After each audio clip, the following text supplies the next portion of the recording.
Guillaume Tabar à 8h12. Bonjour Guillaume. Bonjour David. Alors que les interpellations ont eu lieu à Lyon, dont celle de l'assistant parlementaire du député La France Insoumise, Raphaël Arnaud, que peut-on dire de la défense des Insoumis ? Qu'elle se caractérise par un mélange d'embarras inavoué et d'aplomb inqualifiable. L'embarras, il était perceptible dans l'attitude de leur député à l'Assemblée hier. On voyait bien qu'ils s'efforçaient de ne pas réagir lorsque Gérald Darmanin leur rappelait que la jeune garde tuait, que Laurent Wauquiez les accusait l'extrême gauche d'avoir du sang sur les mains, ou que Sébastien Lecornu, avec une rage contenue et inspirée, a qualifié les propos de Mathilde Panot d'ignobles et abjects. On les avait connus plus réactifs. Et dans la soirée, on était presque surpris d'entendre Jean-Luc Mélenchon plaider le sang-froid auprès de ses troupes.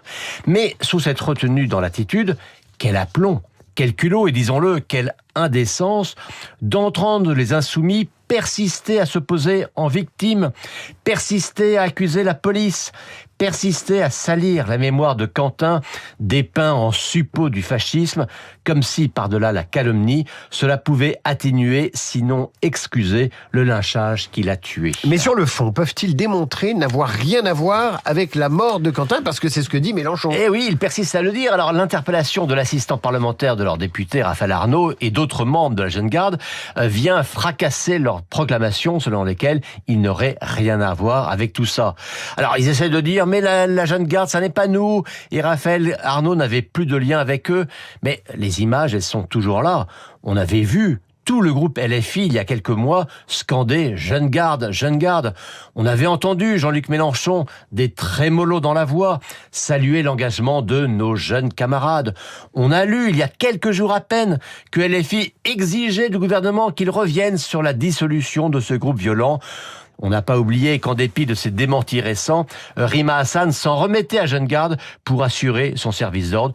Tout cela fait quand même beaucoup. Jean-Luc Mélenchon et les siens peuvent-ils pâtir électoralement parlant de cette affaire ? Écoutez, il va peut-être baisser dans les sondages, et ces listes peuvent faire des scores moins élevés qu'escomptés au municipal, mais vous savez, dans la logique révolutionnaire, on ne s'excuse pas, on ne fait pas le ménage, comme Sébastien Lecornu les a invités hier. Les insoumis semblaient au banc hier de la vie politique. Mais c'est aussi cela qui leur permet d'entretenir et de consolider une base radicalisée qui a en haine le système, comme on dit. Et ça n'est pas se rappeler le Front National des années de Jean-Marie Le Pen, qui, plus il était monté du doigt, plus il progressait. Eh bien, LFI semble aujourd'hui dans cette logique, et à mesure qu'il se rend compte que la victoire n'est pas possible pour lui dans les urnes, eh bien, il aura besoin de se nourrir d'un climat de violence dans le pays. C'est l'exact inverse du chemin emprunté depuis 15 ans maintenant par le Rassemblement national. Guillaume Tabar, l'éditorial avec Le Figaro éditorial à retrouver sur lefigaro.fr et la chaîne YouTube de Radio Classique.